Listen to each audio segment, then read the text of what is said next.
Hello, my name is Keith Thompson. I'm president of Asheville Civitan Club this year. I'd like to invite each and every one of you to join us for the upcoming television series Spirit of Civitan TV. It's going to be on URTV, and we're going to be covering some of the important issues affecting our community. We're going to be meeting some of the civic leaders who are making a difference every day in the lives of our community, and making things better for our children and grandchildren, making this a better place in which to live. So we hope you will be able to join us and watch our series as it comes forward. Thank you. Hello, and welcome to August 28th, 2007 Asheville Civitan Club meeting. Glad everyone could be here today, and I'd like to thank Bob Potter for doing a great job as greeter today. I don't think anybody got ungreeted, and I'd like to ask Jess Ledbetter to come give the invocation.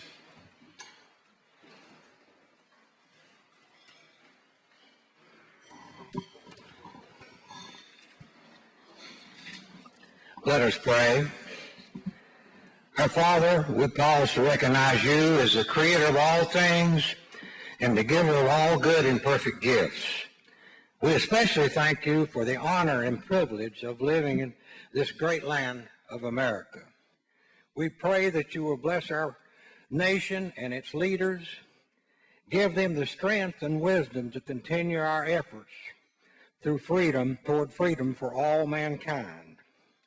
We pray that you will give leaders at all levels throughout the world the inspiration and strength to eliminate mankind's widespread abuse of our fellow human beings through genocide, war, and all other forms of brutal acts.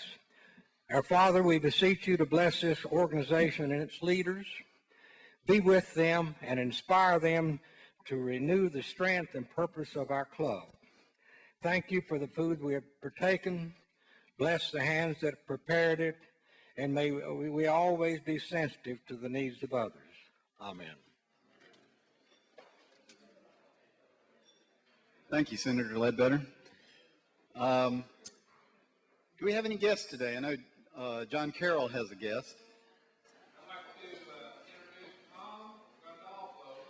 You probably saw his picture on the business section of the Asheville Citizen Times this Sunday. His picture's on the paper this Sunday on the business section.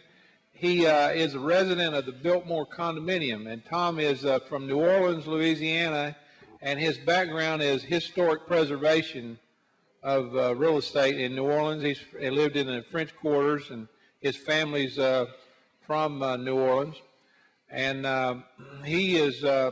we're marketing the Biltmore condominiums, and we sold him his unit back there, and he has been a great neighbor of mine since he's lived back there since my office is on All Souls Crescent. So he just comes up, and he's just like a little think tank. He's been in real estate so long, I just use him to make reference, and we have a great conversation. So you need to get to meet this gentleman. He's quite interesting and has a lot of things that he can share with you. Tom, would you like to say a word? Well, my family and I are very happy to be here in North Carolina. I had an ancestor from North Carolina who fought in 3 Revolutionary War battles: Cowspin, Camden, and Kings Mountain. So I feel at home. Well, thank you. Thanks, Tom. If we treat him right, he might join. You never know. He could get right over here with me every Tuesday. And Tom, we hope you might consider us becoming a member. So, great. Everyone, make sure you help welcome Tom to both Asheville and possibly to Asheville Civitan Club. Do we have any other guests? Dr. Liggett. The guest today is Rob Nelson. Again, you've met Rob and has been introduced before, but now he has officially turned in his papers. So after this, he's going to be a member of the club, and he won't be a guest anymore. So, hey, what can I say, Rob? You'll be a member before long.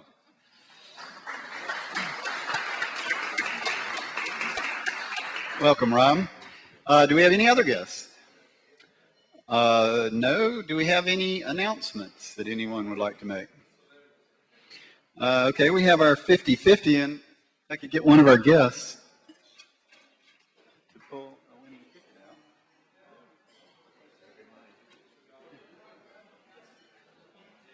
Thank you.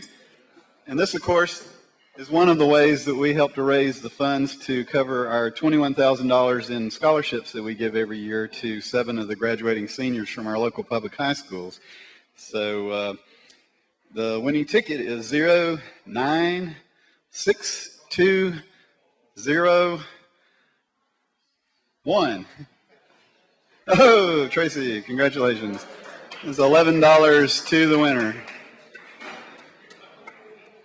And it's going to be my pleasure to introduce Dr. Larry Liggett, our president-elect, who in just a few short weeks will become our president, to introduce our program today. But I just want to say that in regards to caring for children, I think not only is it and the work it does is one of the sort of last stops for kids who've been in trouble or have had, you know, the effects of abuse or neglect themselves, to have one last chance before they might head off into the prison system, to be able to finish their high school education, get their diploma or GED, and really be able to have a chance to go forward and become a good fellow citizen of ours, as opposed to just simply a ward of the state. And so I think the dedication of these fine folks, not to mention those members of Asheville Civitan Club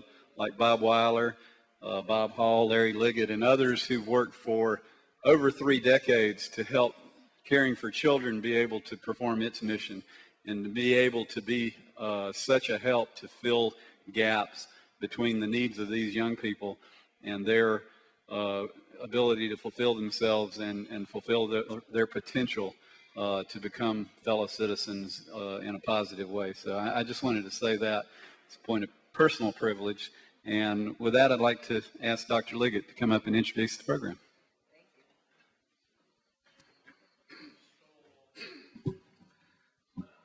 Keith, introduce the program. How many times have you all heard about this program? Guess what, folks? You are a big, big part of this program.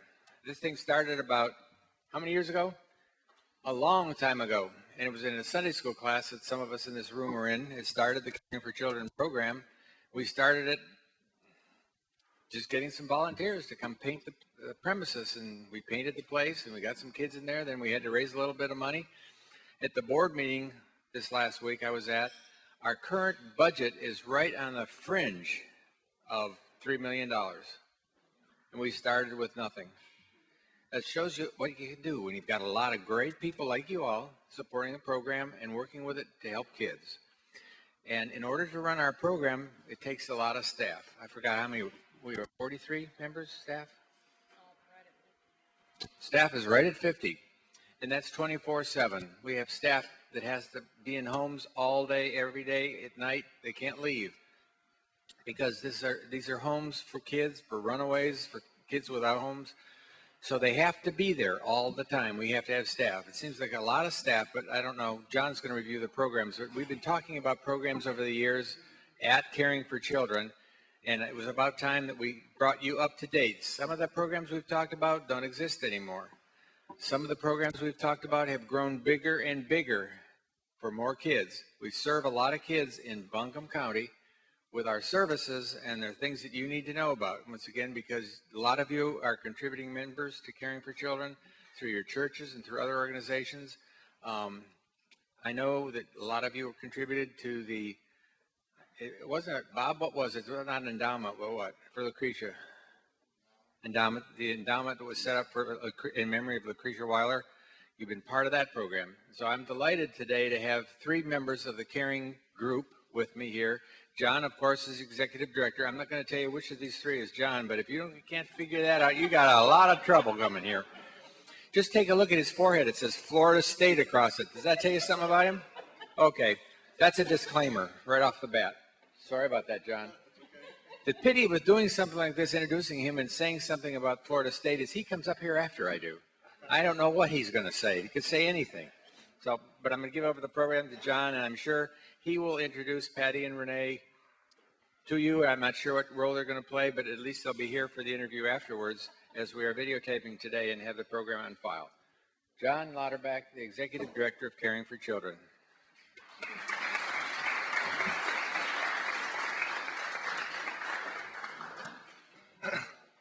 Well, actually, Larry said, brief update on the program. And after that introduction, you have any questions?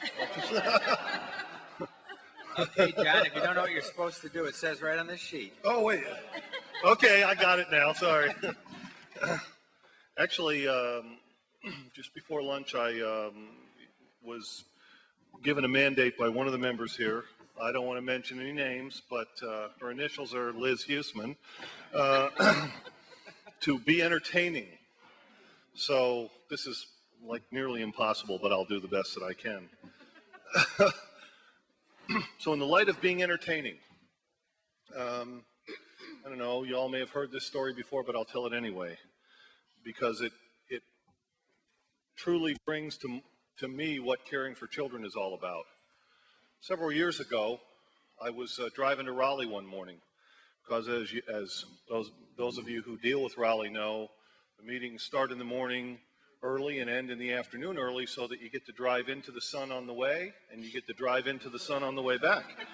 Because folks in Raleigh don't, routinely they tell me that they don't understand that North Carolina exists west of Winston-Salem. Anyway, I was driving to Raleigh and I had just passed Hickory, and my car started making this horrendous, terrible sound. And being the great mechanic that I am, I exited. And I pulled off on an exit, and I got to a stop sign, and smoke was pouring out of the hood. And I knew right away that really wasn't good. And so I shut the car off, and then I tried to start it again. It wouldn't start. So, you know, I was a pretty connected kind of guy even back then. I had a cell phone, I had a pager, I had a notebook computer that connected to my cell phone. And I'm sitting there out in the middle of nowhere, more or less, and I'm thinking, I don't have a clue who to call. Because that's before my kids started driving, so I hadn't never thought about AAA yet. And as I'm sitting there thinking, this could be a problem, this guy pulls up in a tow truck. And he says, do you need a hand? I said, yeah. And he towed my car away, and I never saw it again. But no, he actually was a very nice guy, and he towed the car away, and he fixed it. And, you know, several $1,000s later, I got the car back. But I've always thought that for lots of kids and lots of families in Buncombe County, caring for children is that tow truck. Because there are folks out there, and they don't know where to go. They don't know who to call. They don't know what to do. And hopefully they find us and we can say, do you need a hand? And that has been the philosophy of this agency for more than 30 years since it started at Central Methodist Church. And I hope that it keeps on going. And certainly Renee and Patty embody that philosophy, that they will, all of the staff at Caring, I hope, will go above and beyond for kids and families in the community. So I'm just going to try and give you a brief update on what's been going on, because this past year that just ended for us, our fiscal year is July 1 to June 30, has been a pretty dynamic year for us. As you all are probably aware, North Carolina is continuing the ongoing process of mental health reform, and that certainly has created lots of dynamic change in the way children and families access and make use of mental health care and social services in general. Certainly the privatization of the mental health system in some ways has created consumer choice. There are lots and lots of new agencies. If you look around Buncombe County, there are a lot of new agencies out there. Many of them are for-profit agencies. Most of them are doing a very good job. On the other hand, because of the way the system was privatized, agencies are being driven to provide those services where you can make money. And there are some services that have a rate that's high enough that if you provide that service, you're going to make some money. Community support is an example of that. It was in the paper a while ago. Everybody was making all kinds of money on community support. You know, and I looked at that and I thought, God, we should have done some community support. But on the other hand, there are some services where you don't make money. Psychiatric services, for example. And those are harder and harder to access. So through the chaos of mental health reform, changing rules that change constantly, they're a moving target, lots of uncertainties in funding and other things. I hope that over the last year Caring for Children kept true to some core precepts. Number one, we remained committed to serving children and families without regard to their ability to pay for the service or to draw on a government funding stream. We see a child or family that needs help, we will try our best to help them and worry about how we'll pay for it later on. That's why board members, Bob was 14 years old last year, and now he's gotten a little older because it does stress folks on how we're going to pay for things sometimes. We remain committed to providing community-based services. That is, we serve almost exclusively Buncombe County children and families. And we remain committed to helping meet the community's needs by developing and adapting our programs as best we can. So here's a snapshot of what we look like on August 28th, 2008. And I would not guarantee you that that snapshot looks the same on August 29th, 2008.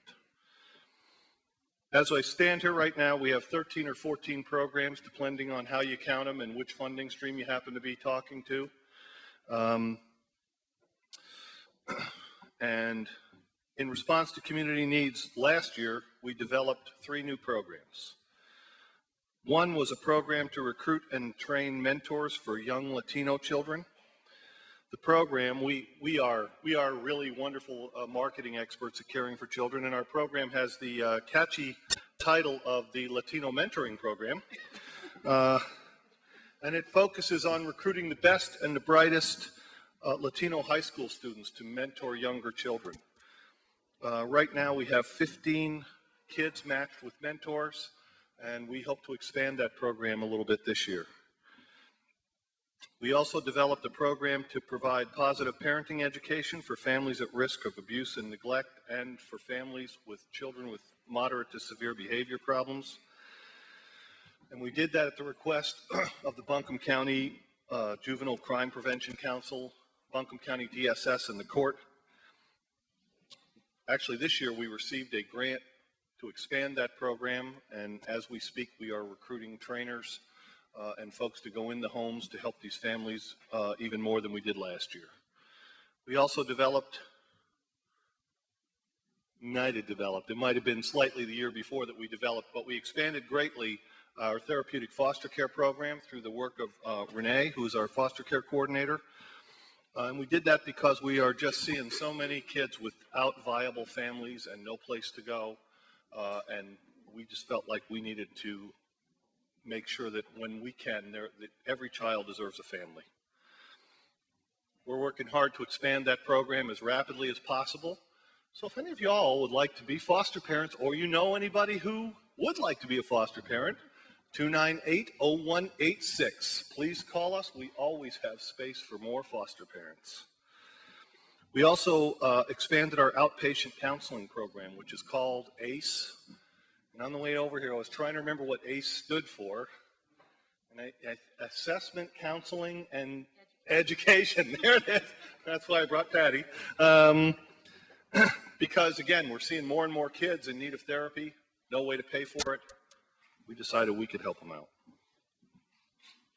We continue to adapt our existing programs to meet the changing needs in Buncombe County. Last year, in response to a changing funding situation, we shifted our flagship program, Our Place Emergency Shelter, from a shelter-based program to a foster care-based program. And needless to say, that shift was a little traumatic for all of us at Caring for Children because Our Place had been with us forever. The shift was, however, turned out to be very positive. By utilizing specially trained foster families, we were able to serve about twice as many children as we had in the past. We were able to serve them more successfully in that we were able to drive the length of stay in our program down. Because when kids are in emergency placements and temporary placements, as quickly as you can get them to their permanent placement, the better. And so that program, we ended up doing that last year, and we're quite proud of the results of that program again. That was Renee and her staff that we're on call 24/7, that place kids in the middle of the night, and that hung in there with some really, really, really troubled children. We're expanding that program actually a little bit this year. And again, if you know anybody that wants to be a foster parent, please call us. Our Cornerstone program is our transitional living program for girls ages 16 to 21. It was originally designed to be a pretty long-term program for girls aging out of the foster care system. In fact, most of the kids we're serving now are kids who are pretty severely emotionally disturbed, and they're kids coming to us from long-term residential placements, and they're much older. Population used to be very close to 16 when they came to us. Now most of them are very close to 18. So we've adapted that program a number of times actually over the year. And our goal is, number one, to just decrease the length of stay, because the kids are just not going to stay with us that long. So we want to work with them as intensively as we can to help them get the kind of job skills, save some money, find a safe place to live, and then move on their own, and then support them as mentors rather than them living with us. And last year we served more kids than ever at Cornerstone. And again, about 80% of them successfully completed the program. Then we have Trinity Place, which is over there, our runaway and homeless shelter. Trinity Place originally served a population of what I would call pure runaway kids. They're kids who they ran away from home, parents freaked out, called the police showed up with the kid at our door. Trinity Place now more and more is serving as respite care for families with children with severely emotionally disturbed children, because there simply is no other place for these families to go for the help. I don't know that we're necessarily the best placement for those kids all the time, but we are the only placement often. And let's see. Oh, our Counterpoint home. Counterpoint, because of licensing changes, dropped from 6 beds to 4 beds. We serve much, much more difficult kids in this program than we ever had. And Counterpoint, when we shifted our place into foster care, the facility that our place is located in is the perfect group home. It was built to be a group home. It's all on one level. It's very open. You can see what's going on. Well, to me, it was a no-brainer. We'll slide Counterpoint over there, because Counterpoint's in a nice home, but it's in a very tight neighborhood in West Asheville, and there's lots of walls. What I thought was a no-brainer and should take 15 minutes, we will get the license next week to actually move that program. So Counterpoint will move, and we're happy about that. Our Crossroads Day Treatment Program, again, was affected by licensing change. We split the program into 2 separate programs. In the morning at Crossroads now is school, and in the afternoon is treatment, where we do groups and we do activities with the kids, and we're teaching them. Most of these kids, in my mind, we're teaching them what I call the core compliance behaviors. They need to learn how to follow instructions, how to accept criticism, and how to accept no. And if they can do that, then they can stay in school, and if they can stay in school, then they'll be much better off. We expanded the program by adding a job coach, because a lot of the kids that are coming to us now are in the 14, 15, 16-year-old range. They want to work. They don't have a clue how to go out and apply for a job. They certainly don't have a clue how to maintain a job. So we now have a staff that has developed relationships with local employers, and he can help the kids get jobs. And when they get the jobs, he shadows them and makes sure they're showing up and they're doing what they need to do. And if the employers are having a hard time, they can call him anytime and he'll go help them out. Our other programs actually remained fairly constant. Our Angels Watch program remained as it was, short-term program for kids in families in crisis, with families in crisis who are temporarily unable to care for them. We have a respite scholarship program for families with severely emotionally disturbed children, which remain fairly constant. And actually, there's another program, and it's gone. Whatever it was, it stayed about the same. But there was one last change. We have a program called Project Homebase. And Project Homebase is our community support / family preservation program. And through Project Homebase, we are learning as caring for children to operate as a system. Because due to funding demands, due to the way, to the way some programs are funded. United Way, for example, which we are very grateful for, funds programs, not agencies. Most of the places where we go to get money, the funds come down to an individual program. All of our programs operate under different rules, different spheres of influence. They have different grants. So they tend to operate as silos, and they focus on their own clients, their own consumers, and their own concerns. And because of our Project Homebase program, we're slowly learning how to utilize our agency as a system, so that when kids come in and families have needs for different programs, we're figuring out how to work together with each other rather than send the kid out of county. Because of that, our success rate generally is rising, and kids and families are actually beginning to look at caring for children as a whole system.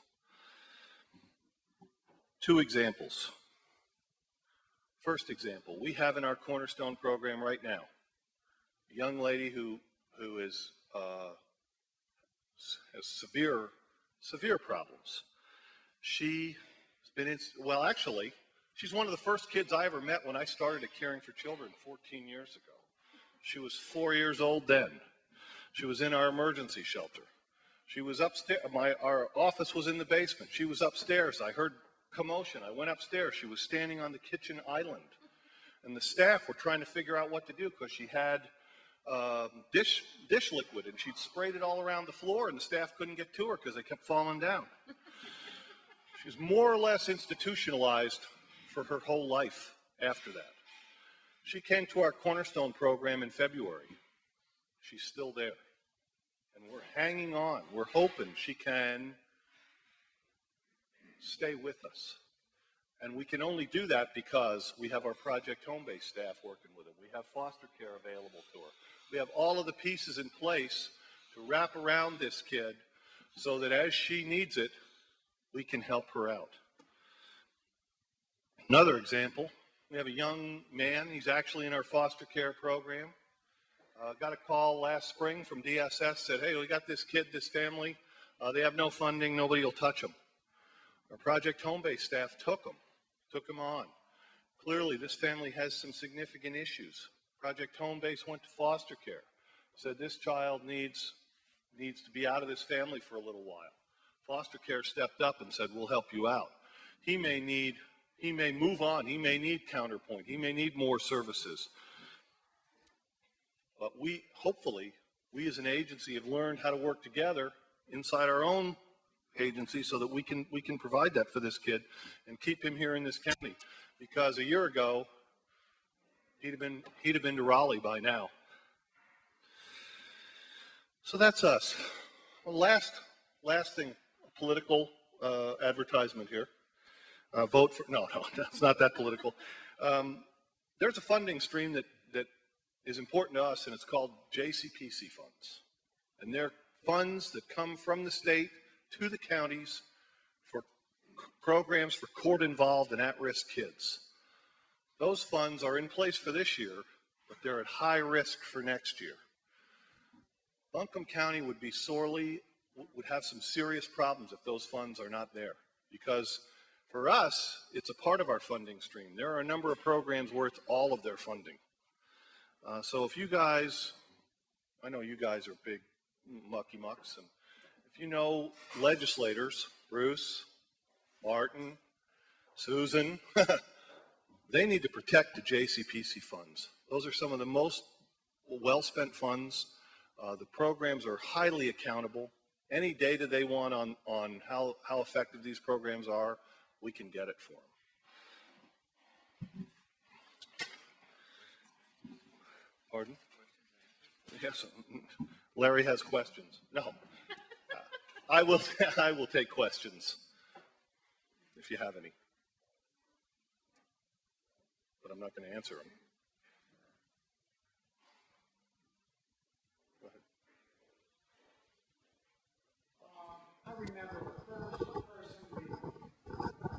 I remember the first person we ever brought into the emergency shelter. We had spent days working out, or months working out what we were going to do and how we were going to all these rules. And the first person that came in was a boy, and the first question that we had was, can he wear his cowboy boots to bed? Now that's 33 years ago. Today I've heard you say the words severely, emotionally, mentally disturbed. How would you characterize the change that you've seen in the population of children that you're now serving? You've been at it for 14 years. I would characterize the change in a couple of ways. Number one, a lot of the kids that come to us now, kids always came to us with behavior issues. They would ask, can I wear my boots to bed? They would not want to follow your instructions. They would do lots of things like that. Kids that come to us now seem to me to be coming from a tougher place in life. They're more victims of serious abuse, and they certainly have more emotional problems. So that for us to look, we work on their behavior, and that's great, and we help them out. Again, we help them learn to do the behaviors that will make them successful at home, at school, in the community.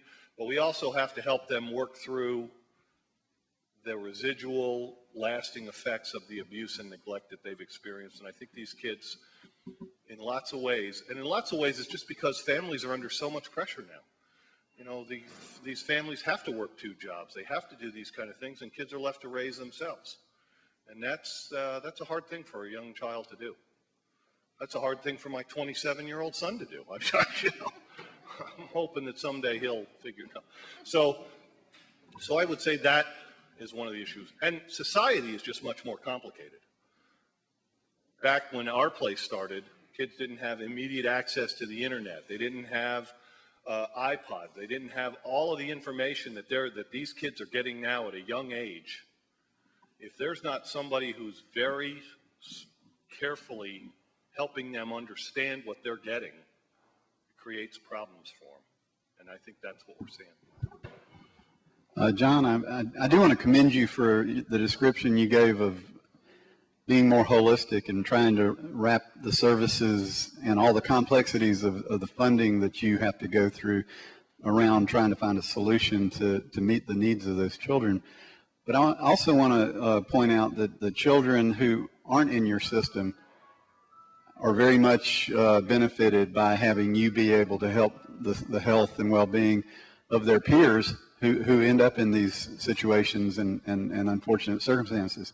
So as a father of 2 children who, are doing well now, and there's always that risk of, I think all children, have risks of having problems. But I think for those of us out in the community and those who are going to see this on the URTV, that there are things that we can do to help the strength of our own families by being of assistance to those like yourself who are serving those families and those children who are in the most need. So make sure you describe to us who may just be hearing about this, for the first time, what we can do, whether you have information on your website or an address that you can, someone can send a postcard to get more information.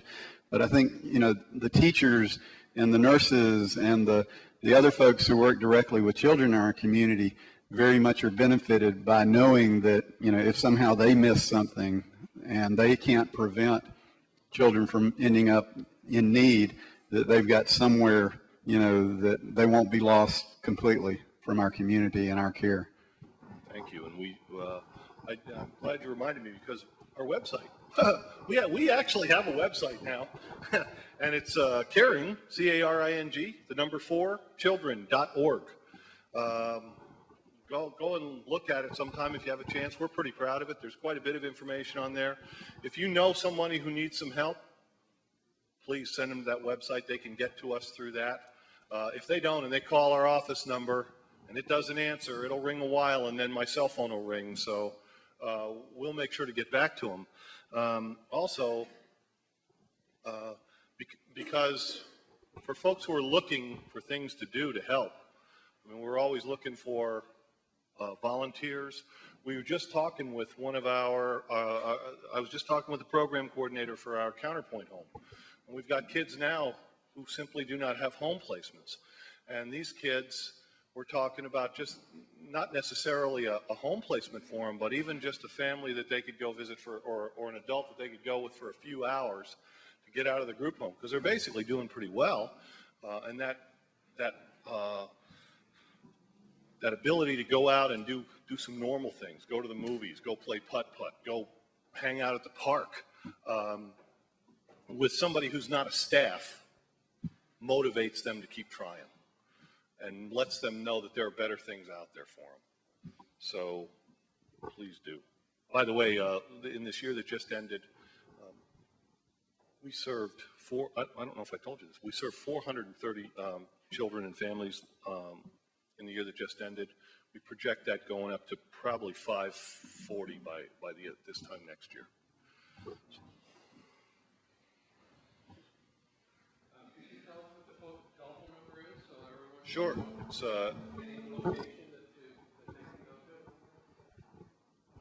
telephone number is 828-298-0186. The website, caring, number 4, children.org.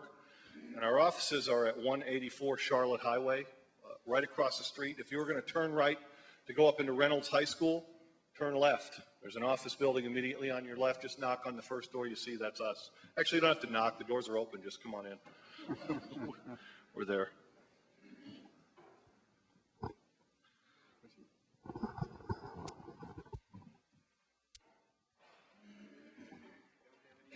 All right.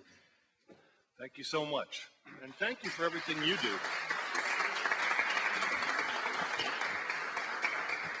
Thank you, John, and I hope that more people will know about your efforts because of our efforts to have our meetings available for production to go on to not only Channel 20 on Charter Cable for the URTV, but some of our educational programs are going to be on Channel 16. So hopefully more people will know about you as a result of this.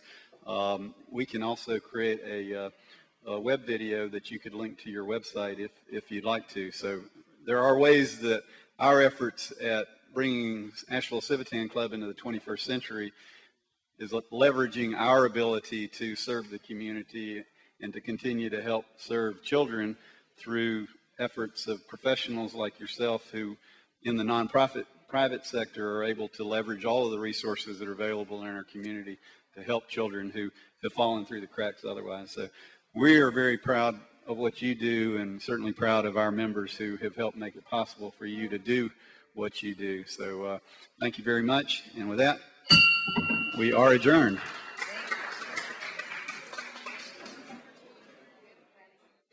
Hello, I'm Keith Thompson. I'm president of Asheville Civitan Club this year. And we're here today with John Lauterbach, Executive Director of Caring for Children, and Renee Owen and Patty Sharp. Bob Weiler, who was a founding board member of Caring for Children starting in 1973 and has been helping to sustain the organization and grow its service to our community and to the children and families who need the help that it can offer over the years. And Bob has been very critical. His whole family has been involved in it and was part of the original Sunday school class at Central United Methodist Church that helped to bring it into existence.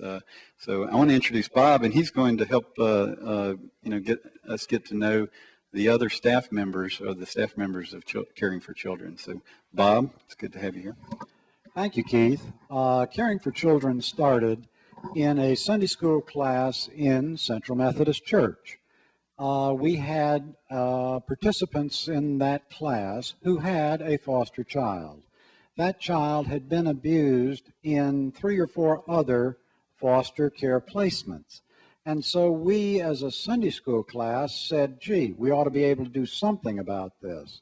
So we went to the Department of Social Services and said, gee whiz, we are people in the community, but we don't know anything about how to help children. So the Department of Social Services directed us towards the need for children who were found with no home, just simply on the street, or their parent was sent to jail or whatever, and they had no way to continue for that child in care. They were being put in the juvenile detention center. They were stripped, deloused, treated like criminals. So this is not the way that children ought to be treated. We were quite repulsed by that and said, gee whiz, what can we do? We organized a home which we called Our Place. It was called Our Place so that the kids could say, where are you? I'm at our place. We sent the kids home to their schools that they went to, because these were 30 to 60-day placements, so that we didn't disrupt their entire lives. From there, we have developed this program, which is now 13 different programs. But it started very simply. This is with the Social Security money. Social Security, Medicare is a part of that. These are Medicare monies that are being used to support our children in need. Renee has got some good stories. Renee, you were telling me earlier that 4 of our graduates this year went on to college. Tell us a little about that. Yes. Well, I can start out with one in particular. She came into what we call Counterpoint, which is a behavior program, several years ago, and was diagnosed bipolar at 14 years old. She would run through the house bouncing. You couldn't talk to her. You couldn't control her. She was just out of it. She came from a family of a single mother who was in a relationship with a very dysfunctional person. The mother did have a master's degree in social work and had more pills than I have ever seen on a platter sitting next to her all day, and all she could do was sit there. And so eventually we got the child's behavior down a little bit where we could drop her on down to a therapeutic foster home. And one of our foster parents took her and kept her for 3 years. And in that time, her mother moved out of state, gave custody to the foster parent, and the foster parent was able to maintain her. She went to school at Owen High School and graduated with top honors and has went on to AV Tech to be a CNA and doing absolutely wonderful. So that's one in particular.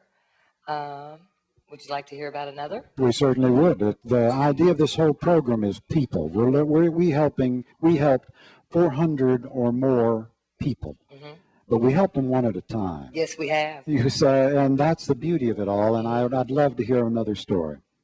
Another story we've just had recently was a young man I met when he was 9 years old. He came to Our Place. I was the program coordinator there at the time. And just a little wild child.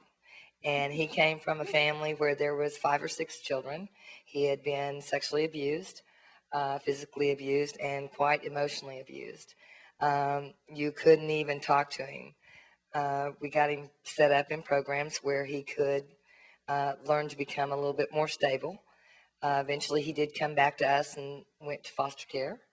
And it was very hard to place him by that time because he was becoming a teenager and was a very large young man.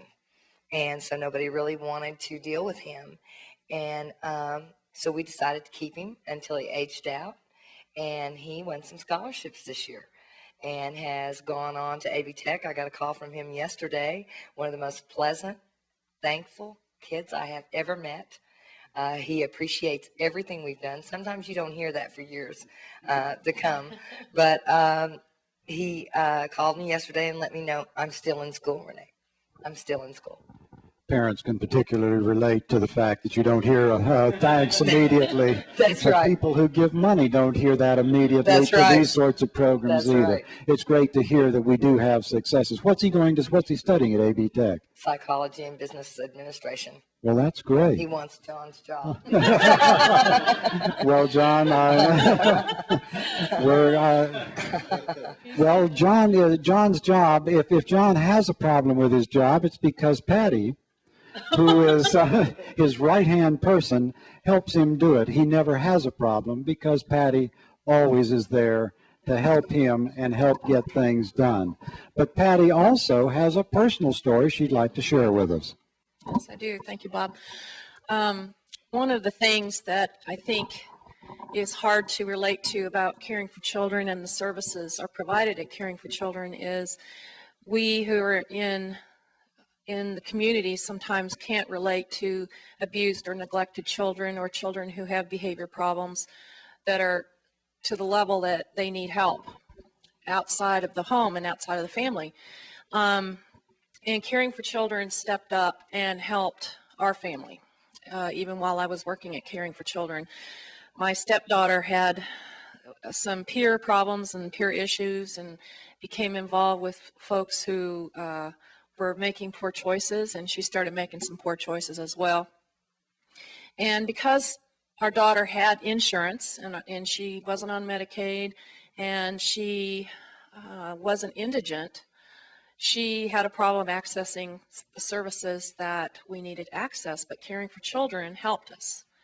And they would have helped us if we'd have been not related to the administrator of Caring for Children anyway, because one of the things about Caring for Children is that they will accept children and help children regardless of their ability to pay. So while our daughter ended up at Trinity Place and eventually at Counterpoint by her own choosing, she was able to learn some of the skills and behaviors, as John calls them, the behaviors to say, learn to accept no and learn to accept consequences. And she is now, amazingly, has chosen to go back to college and is living on her own and is doing very well, has a full-time job, going to college, living on her own. And we often look at each other and say, what would have happened if we didn't have Caring for Children to rely on? So thank you. And thanks to Renee. Renee was the program coordinator for that program. Thank you, Patty. John, tell us about the Counterpoint program, and Patty just shared with us some of it. I've been to the house at Counterpoint. They have, I think, 4 staff persons. Tell us a little bit about what they do, and then what the result. What do these kids do? How long? What do the children in Counterpoint?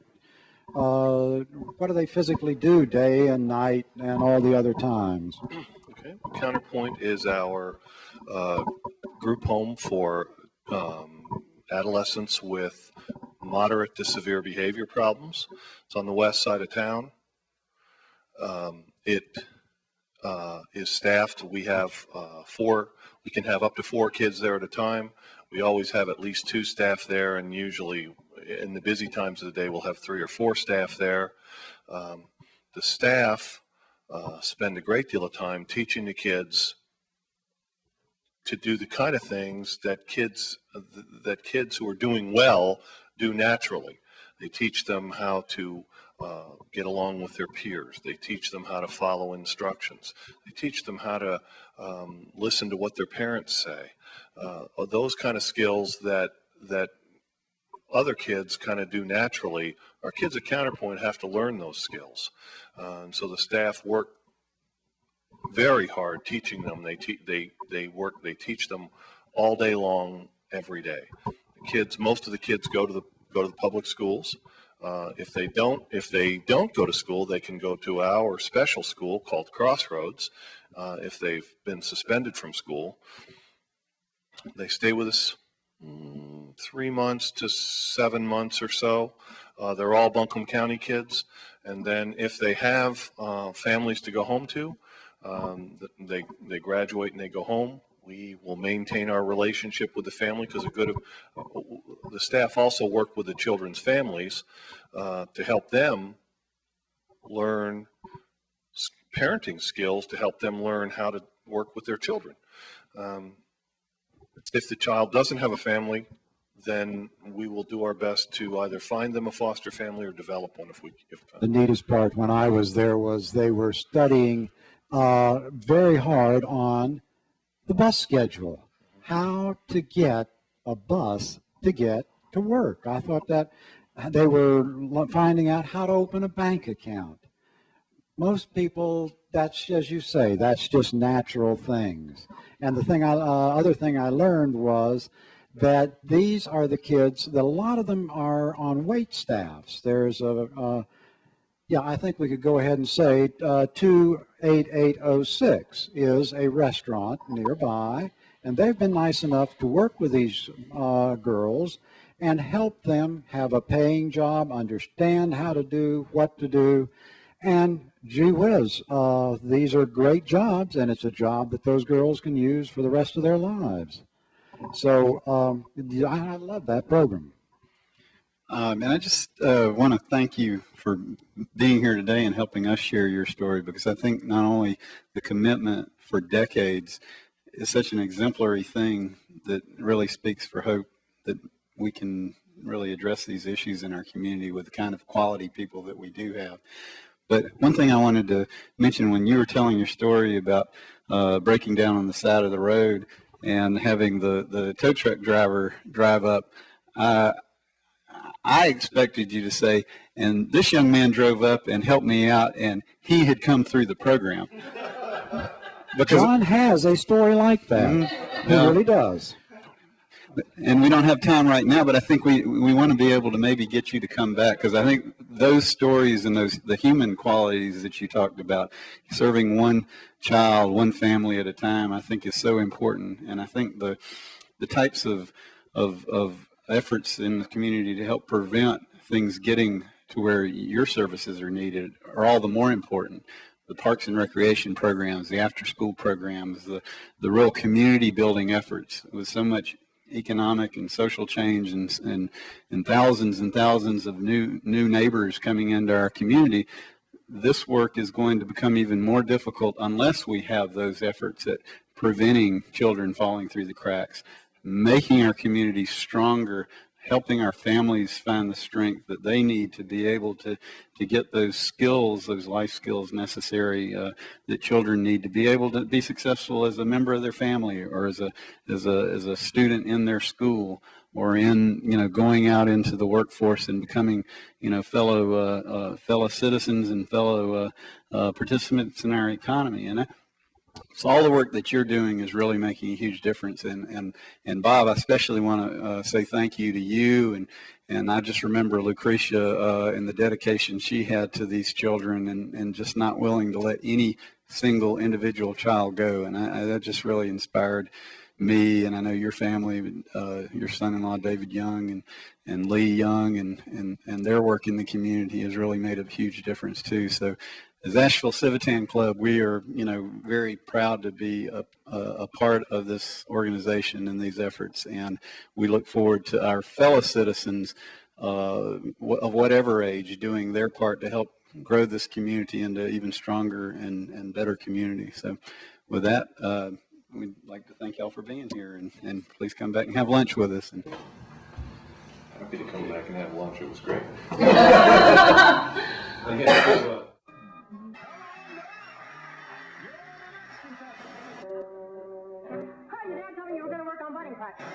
Was it? It doesn't lose its flavor in cooking.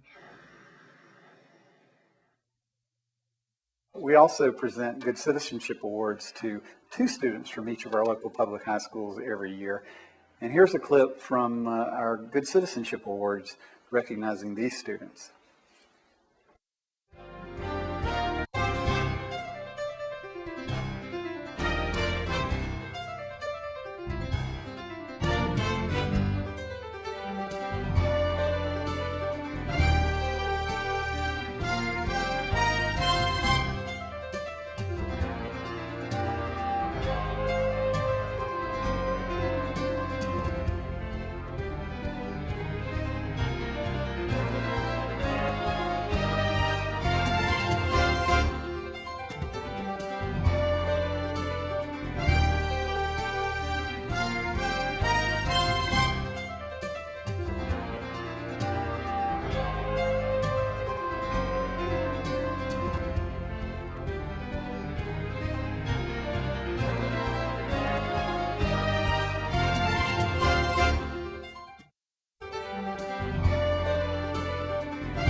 Hi, I'm Jake Delhomme, quarterback for the Carolina Panthers.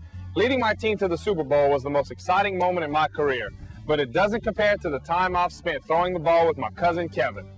Join me and thousands of other Civitan members who volunteer at fundraisers, summer camps, and Special Olympic Games. To volunteer, contact your local Civitan club today or visit us on the web at civitan.org. Together, we can score a touchdown in your community.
Hello, my name is Keith Thompson. I'm president of Asheville Civitan Club this year. I'd like to invite each and every one of you to join us for the upcoming television series, Spirit of Civitan TV. It's going to be on URTV, and we're going to be covering some of the important issues affecting our community. We're going to be meeting some of the civic leaders who are making a difference every day in the lives of our community and making things better for our children and grandchildren, making this a better place in which to live. So we hope you will be able to join us and watch our series as it comes forward. Thank you.